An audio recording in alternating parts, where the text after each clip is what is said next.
Buenos días, mi nombre es María Ángel Masi. El día de hoy vamos a hacer un video en continuación de lo que fue la anatomía y la histología del sistema renal. Vamos a entrar en lo que es el funcionamiento de todo esto, el funcionamiento y la fisiología del sistema renal.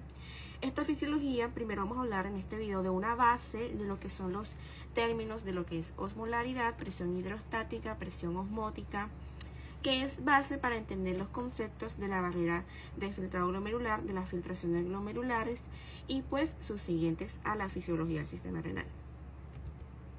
Para en continuidad con la fisiología del sistema renal, vamos a encontrar como introducción que tiene la función de regulación de sodio, cloro, potasio y bicarbonato. Es decir, él regula lo que es el volumen extracelular y al mismo tiempo la presión arterial. Entonces, tenemos que el agua va a estar dividida en compartimientos, al interior de la célula y al exterior de la célula. Esto es un conocimiento básico, sabemos de que hay un líquido intracelular, un líquido extracelular. Este líquido intracelular va a encontrarse en el espacio intracelular y el líquido extracelular en el espacio extracelular. Asimismo, en el líquido o en el espacio extracelular vamos a encontrar otros dos espacios, otros dos compartimientos. El espacio líquido intravascular, que hace parte del espacio intravascular donde se encuentra el plasma sanguíneo. Habíamos dicho en videos anteriores que el plasma es la parte líquida de la sangre. Y el espacio intersticial, donde se encuentra el líquido intersticial. Entonces, teniendo estos espacios y estas ideas claras de la distribución de lo que es el agua y sus compartimientos, podemos pasar a un tema llamado la regla de 3, o la fórmula 60-40-20.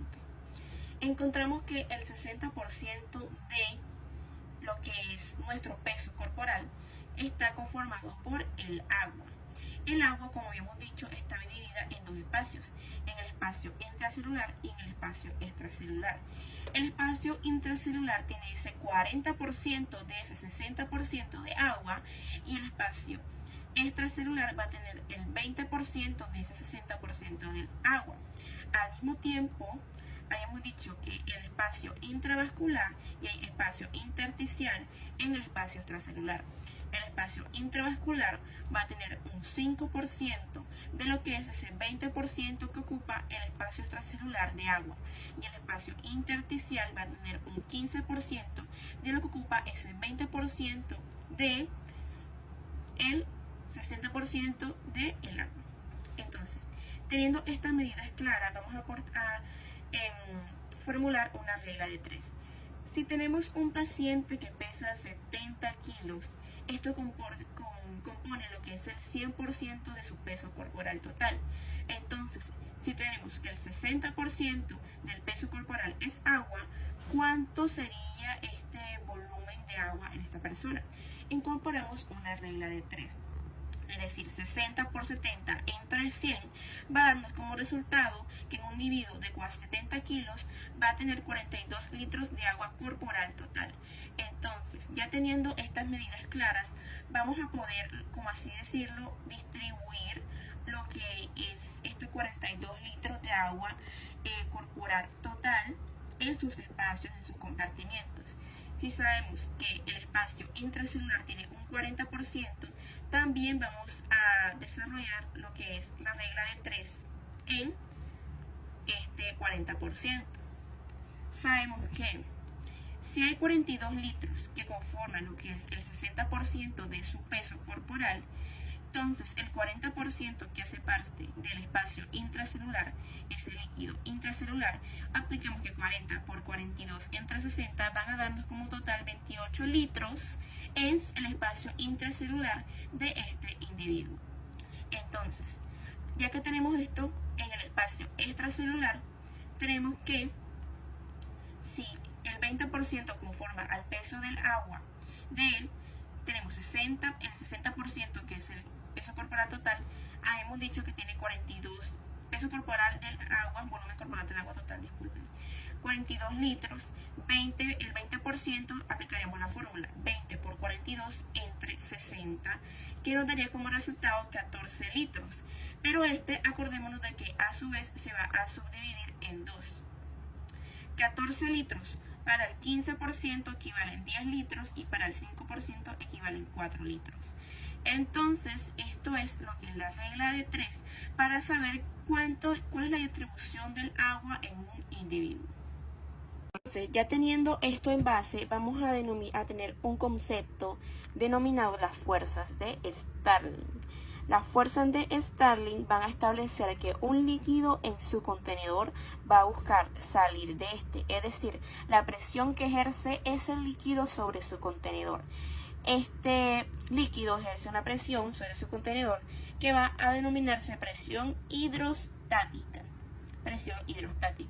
Tenemos otro concepto denominado ósmosis, que es el paso del agua de un gradiente de soluto de menor concentración a uno de mayor concentración. ¿Pero por qué? Sabemos de que cuando está en el soluto cuando hay una célula, supongamos que dentro de la célula hay menor cantidad de solutos y por fuera de la célula hay mayor cantidad de solutos. Lo que va a hacer el agua es tratar de salir de esa agua que está dentro de la célula con menor cantidad a la de mayor cantidad de solutos con el propósito de lograr diluir o establecer un equilibrio en lo que es esta concentración de solutos. Esto lo vamos a denominar ósmosis. Tenemos también la presión osmótica, que es cuando la presión es ejercida de forma total por los solutos. Es decir, el paso del agua a través de una membrana semipermeable debido a las diferencias en la concentración de solutos al lado de esta que expliqué previamente. Entonces, tenemos que la presión de lo que es el soluto en sangre, la suma total de lo que es la concentración de solutos en sangre, se va a denominar osmolaridad plasmática. Y esta osmolaridad plasmática va a tener ciertos solutos que son fundamentales para la medición de solutos en sangre, su osmolaridad plasmática, lo que es el sodio, la glucosa, el nitrógeno ureico o BUN. En caso de no encontrar el BUN, tenemos lo que son la urea, y los dos son elementos de desecho del organismo. Tenemos una fórmula que nos va a permitir encontrar lo que es la osmolaridad plasmática, que es 2 por sodio más glucosa entre 18 más el BUN entre 2,8. En caso de no haber BUN, encontramos la urea, que es 18 más urea entre 6. Esto es lo que fue, para hacer un recorderis, la fuerza de Stirling, la presión hidrostática, la fuerza de un fluido sobre su contenedor, la ósmosis, que es el paso del agua de un gradiente de menor a uno de mayor concentración, y la presión osmótica es la presión que ejercen los solutos, la presión total ejercida por los solutos, y pues lo que es, va de la mano lo que es la ósmosis, que es el paso de solutos de menor concentración a mayor concentración. También lo que es la suma total de estos solutos en la sangre, que se denomina osmolaridad plasmática, y que esta se puede medir con solutos que son sodio, glucosa, nitrógeno ureico, BUN o urea, que son elementos de desecho del organismo, y pues la fórmula de la osmolaridad plasmática. Posterior a esto vamos a hablar de lo que son las medidas normales de los electrolitos. El sodio plasmático mide 140 mil equivalentes por litro, la glucemia es de 90 miligramos sobre decilitros y el BUN o nitrógeno ureico de 14 miligramos sobre decilitros. Acá planteo un caso clínico de un paciente de 67 años con un cuadro con incontables vómitos y deshidratación severa. Como sabemos de deshidratación, un dato, hay un signo donde clínicamente se pega una paleta en la lengua. Cuando al soltarla, si la paleta se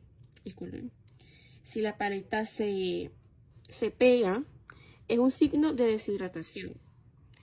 Entonces, la hidratación se da con una solución isotónica. Más tarde vamos a hablar de lo que son las soluciones. Ok, hay otro tipo de medida normal en electrolitos, que es sodio de 142, sodio normal, 142 milimoles sobre litros, el potasio, que mide 4,2 milimoles sobre litros, el cloruro, que mide 106 milimoles sobre litros, el calcio, que mide 5 miligramos sobre decilitros, y el BUN, que mide 14 miligramos sobre decilitros. Entonces acá nos hace un repaso de lo que es la presión hidrostática y la presión osmótica. Teniendo en cuenta esta imagen, sabemos la presión hidrostática habíamos concluido que era la presión que ejerce un líquido sobre su contenedor. Si en este caso ese contenedor es el vaso sanguíneo y el líquido es la sangre, el plasma sanguíneo, vamos a deducir que la presión capilar es la presión hidrostática capilar, sale del vaso hacia el exterior. La presión del líquido intersticial sería la presión hidrostática del líquido intersticial que entra hacia el vaso. Las dos van a ejercer una fuerza, una presión hidrostática. Por el otro lado tenemos la presión osmótica, presión coloidosmótica plasmática que va a entrar al vaso y la presión coloidosmótica del líquido intersticial que va a salir del vaso. Esta presión osmótica va a estar determinada por solutos y el principal soluto en la presión coloidosmótica plasmática es la albúmina que va a entrar. Acá mismo nos lo va a decir que al cambio de solutos hay proteínas, la presión osmótica, coloidosmótica oncótica, el soluto que ejerce presión osmótica al interior del vaso sanguíneo es la albúmina sérica. Sin embargo, el nivel de proteínas que debe de estar por fuera del vaso va a ser a cero, es decir, la presión coloidosmótica del líquido intersticial, ya que la albúmina es una proteína, esta sí va a entrar por la presión coloidosmótica plasmática, pero la presión coloidosmótica del líquido intersticial tiene que ser equivalente a cero. Cuando hay un número diferente a cero, es decir, si había proteínas, lo que va a hacer es un mecanismo de ósmosis, es decir, va a intentar salir el líquido de aquí afuera del vaso, lo que va a desencadenar un edema intersticial, es decir, líquido por fuera del vaso. Vamos a hablar de los constituyentes de los líquidos extracelular e intracelular. Tenemos algo denominado catión y anión. Los cationes van a tener una carga eléctrica positiva y los aniones una carga eléctrica negativa. El principal catión del componente extracelular va a ser el sodio, que va a tener una carga de 145 mil equivalentes sobre litros. El principal anión del espacio extracelular va a ser el cloro, que va a tener una medida de 105 mil equivalentes sobre litros. El principal catión del componente intracelular va a ser el potasio, que va a tener una concentración de 150 mil equivalentes por litro. También tenemos los fosfatos orgánicos y las proteínas del componente intracelular. Pues teniendo estos en base, vamos a hablar de lo que es algo denominado el perfil lipídico. El perfil lipídico va a tener 4 elementos: colesterol, lipoproteína de baja densidad, LDL, la lipoproteína de muy baja densidad, el VLDL, la lipoproteína de alta densidad, el HDL. Entonces, los valores de esto es, en el colesterol son 200 miligramos sobre decilitros, el LDL de 75 miligramos sobre decilitros, el VLDL que son 25 miligramos sobre decilitros, el HDL que son 50 miligramos sobre decilitros y también el triglicérido que mide 150 miligramos sobre decilitros. Cuando hay una alteración en estos niveles, estos están elevados, menos el HDL que es la lipoproteína de alta densidad, que pues popularmente conocemos que el HDL es el colesterol bueno y el LDL o el VLDL el colesterol malo, de las grasas saturadas y etcétera. El HDL, que es el colesterol bueno, de alta densidad, por así decirlo, se obtiene de forma natural. Entonces, cuando está alterado va a estar disminuido, ya que pues por lógica hay menos niveles de colesterol que pues, entre comillas, es saludable. Entonces tenemos de que estos aniones que habíamos dicho de cloro, potasio, sodio, hacen parte del componente del plasma, es decir, lo que es todos estos fosfolípidos, aniones, cationes, urea, creatinina, va a ser parte de la composición de lo que es el filtrado plasmático renal. Acordemos de que acá no hay proteínas, por lo tanto, en lo que es la presión coloidosmótica del líquido intersticial no debe haber salida, que son los solutos, no debe haber salida de proteínas. Por eso su nivel debe de ser 0. Habíamos dicho previamente sobre la osmolaridad plasmática, que esta es la concentración de los solutos en la sangre. Tenemos que su medida debe de ser entre 280 a 295 milimoles sobre litros. Entonces, por encima a este rango va a denominarse hipertónico o hiperosmolar, es decir, sobre el rango de 280 a 295. Hipoosmolar cuando está debajo de este rango. Entonces, la célula tiene diversos estados como es isotónica, hipotónica e hipertónica. En un paciente deshidratado debemos de administrarle una solución, de acuerdo a su estado molar, una solución isotónica que es perfectamente equilibrada y balanceada. Hay soluciones que son hiperosmolares o hipoosmolares. Como loción, por ejemplo, la solución hipoosmolar causa lo que es hipotónico, que es cuando la célula se hincha, donde el líquido extracelular va a entrar al espacio intracelular, lo que va a ocasionar que la célula se hinche. Y la solución hipertónica, que es donde la célula se va a encoger debido a que el líquido intracelular va a salir al espacio extracelular. Acordémonos de que estos movimientos va con el fin de establecer, por así decir, un control de lo que es los solutos. El agua va a lugar de mayor concentración con el fin de diluir.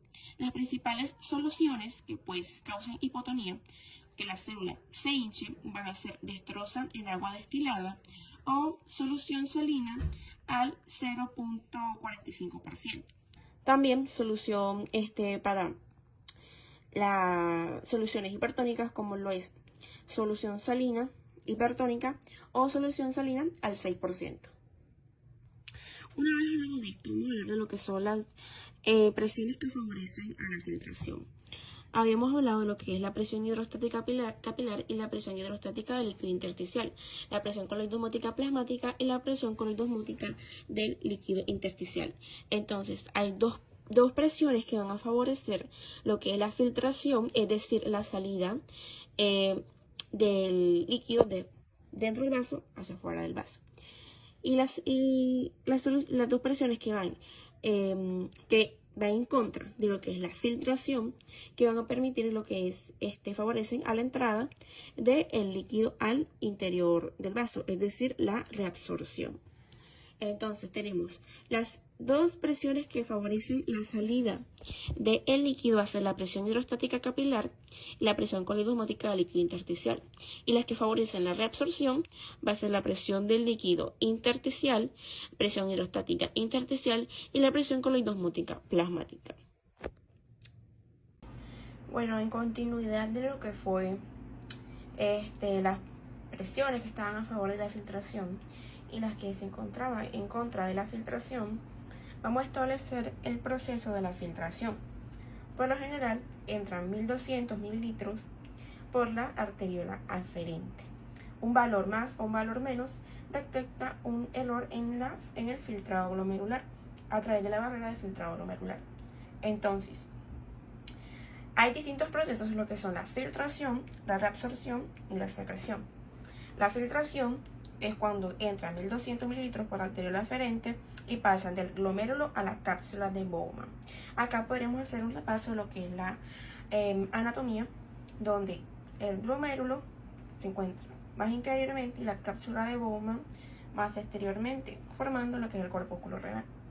Entonces, cuando no se filtra los 1200, o sea, cuando no hay la sangre que no se filtra, sale por la arteriola aferente y la desoxigenada vuelve al retorno venoso para ser oxigenada. Entonces, este fue el proceso de la filtración. En el proceso de la reabsorción, los receptores captan productos necesarios.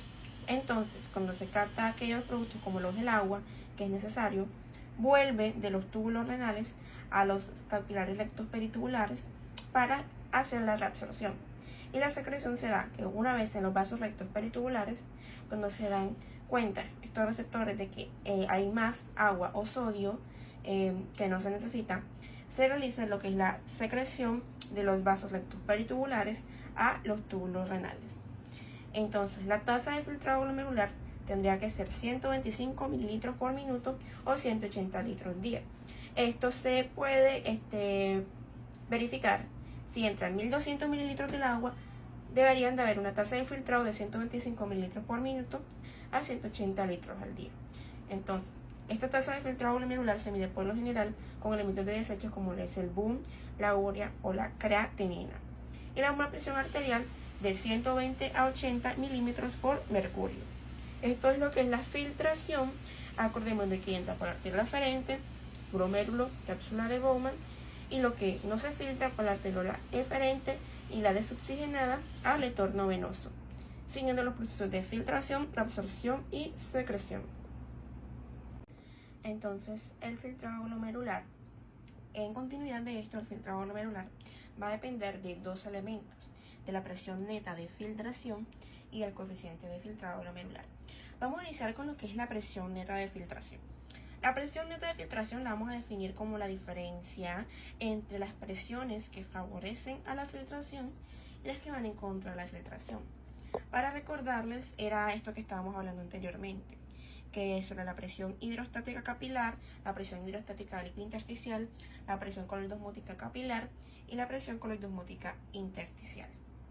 Entonces, una vez y tenemos estos conceptos claros de lo que es la presión neta de filtración, la diferencia entre estas fuerzas hidrostáticas y las coloidosmóticas, de las que van a favor de la filtración, recordemos que las fuerzas que van a favor de la filtración en el vaso, las fuerzas de la presión hidrostática capilar y las fuerzas de la presión coloidosmótica intersticial, y las que iban en contra de la filtración era la presión hidrostática del líquido intersticial y la presión coloidosmótica capilar.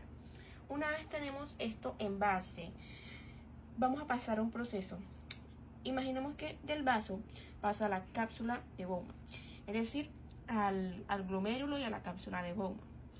Entonces, lo que es la presión hidrostática capilar va a pasar a ser presión hidrostática glomerular y va a tener un valor de 60 milímetros de mercurio. Lo que era la presión hidrostática intersticial va a pasar a ser la presión hidrostática de la cápsula de Bowman, que va a tener un valor de 18 milímetros de mercurio. Y lo que era la presión coloidosmótica de capilar pasa a ser presión coloidosmótica glomerular, que tiene un valor de 32 milímetros de mercurio. Y lo que era la presión coloidosmótica intersticial va a pasar a ser la presión coloidosmótica de la cápsula de Bowman, y esta va a tener un valor de 0, porque recordemos que no deben de haber proteínas en el espacio intersticial. Una vez tenemos estos conceptos claros, existe una fórmula para detectar la presión neta de filtración, que es la presión hidrostática glomerular más la presión coloidosmótica de la cápsula de Bowman menos la presión hidrostática de la cápsula de Bowman más la presión coloidosmótica glomerular. Básicamente es la diferencia entre las presiones que favorecen a la filtración y las que van en contra de la filtración. Entonces, como resultado, aplicando la fórmula, obteniendo los valores de 60 milímetros de mercurio, de 32 milímetros de mercurio y 18 milímetros de mercurio que habíamos visto aquí, nos da un resultado de 10 milímetros de mercurio, que da como resultado la tasa de filtrado glomerular. Entonces, un valor más o un valor menos, hay una alteración de lo que es el filtrado glomerular. Hay dos factores principales en alteración del filtrado glomerular, lo que es principalmente la diabetes mellitus tipo 2 y secundaria la hipertensión arterial debido a una presión elevada, aumenta la presión hidrostática del glomérulo. Como tal, altera la presión neta de filtración y degenera el filtrado glomerular. En un filtrado glomerular alterado, cuando un paciente va y dice, tengo 2 semanas con los exámenes y los filtrados glomerular alterado, se denomina insuficiencia renal aguda. Cuando es de 2 semanas a 3 meses, puede ser insuficiencia renal subaguda, y cuando dura más de 3 meses en este filtrado glomerular alterado, es una enfermedad renal crónica. El segundo elemento del que depende la tasa de filtrado glomerular va a ser el coeficiente de filtrado glomerular. que se va a definir entre la tasa de filtrado glomerular, que recordemos que es 180 litros al día o 125 mililitros por minuto. Entonces en esta situación vamos a utilizar los milímetros por minuto entre la presión neta de filtración. Sería 125 mililitros sobre minuto, que es la tasa de filtrado glomerular, sobre la presión neta de filtración, esta que acabamos de ver, que deberían de ser en rangos normales 10 milímetros de mercurio, que da como resultado 12,5 mililitros por minuto sobre milímetros de mercurio, que es el coeficiente de filtrado glomerular fisiológicamente normal. Previamente habíamos discutido sobre lo que era el filtrado glomerular y que este está determinado por dos componentes, lo que es la fuerza neta de filtración y también el coeficiente de filtrado glomerular. El cuerpo tiene mecanismos que le permiten al riñón regular lo que es este filtrado glomerular para que garantice la filtración de 1200 mililitros al día. Entonces, se filtra 1200 mililitros y 180 litros hace parte de la tasa de filtrado glomerular o 125 mililitros por minuto, que pues son lo mismo, pero uno minuto y otro al día, que 180 litros al día. Entonces, de estos 180 litros al día, que es la tasa del filtrado glomerular, 178 litros al día se van a reabsorber.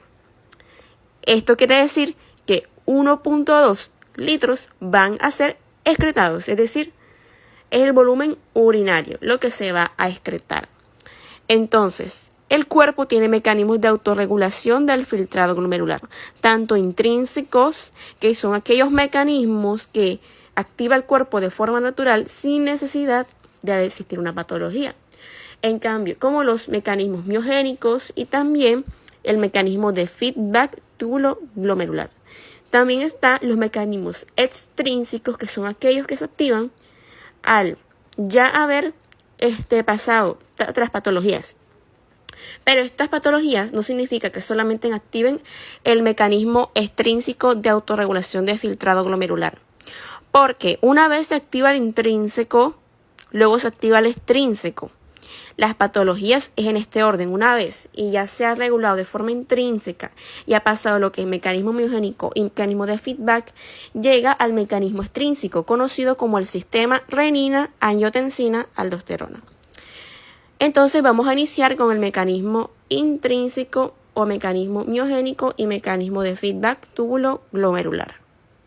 Iniciemos con los mecanismos de regulación intrínsecos, los mecanismos que el mismo cuerpo tiene en forma natural.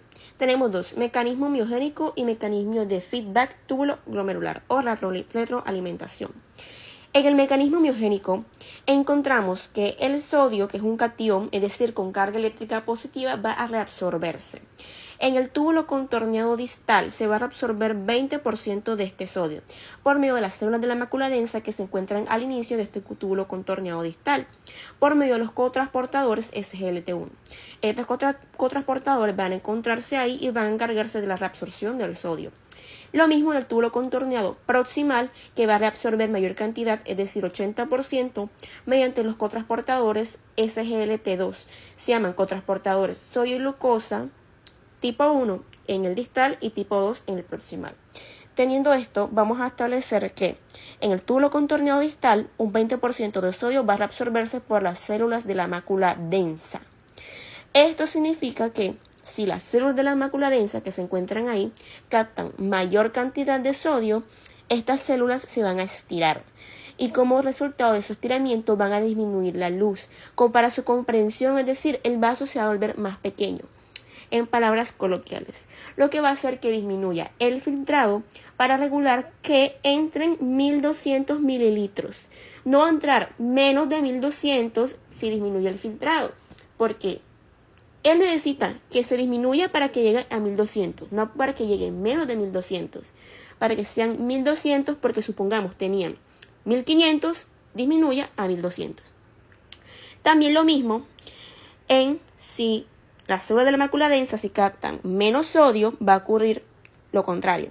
Las células se van a relajar, lo que va a significar que van a aumentar su luz, es decir, va a aumentar el volumen del vaso, por así decirlo, lo que aumenta el filtrado para la regulación de que entren 1200 mililitros. Entonces, si la presión arterial sube, es decir, mayor filtrado, disminuye la luz para regulación de este filtrado.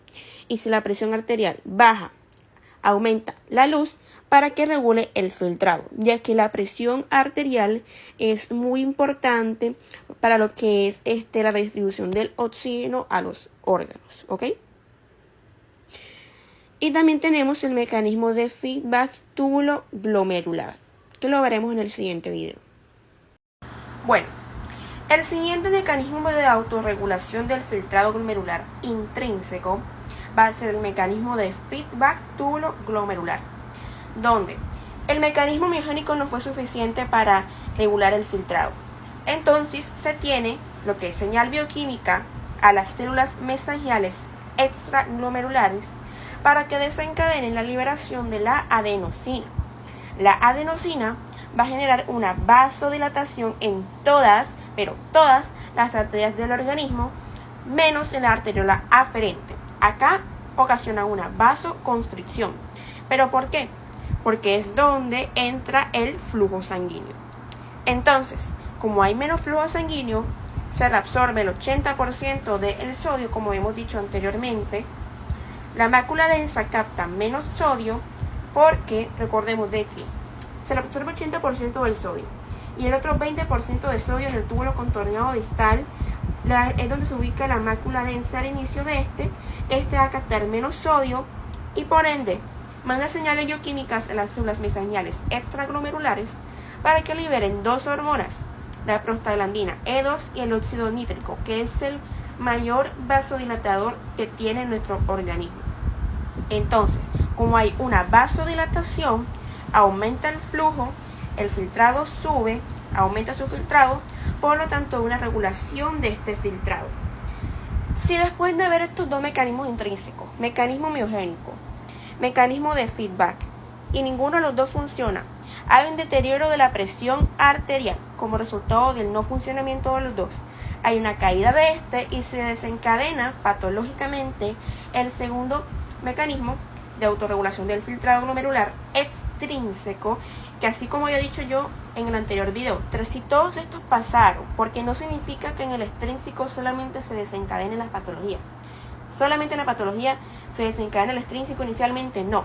En una patología inicialmente se desencadenan todas estas que yo hablé anteriormente, pero como ninguno funciona, hay un deterioro en la presión arterial, por lo tanto hay una caída de y se activa el sistema renina-angiotensina-aldosterona, que es el mecanismo extrínseco autorregulador del filtrado glomerular.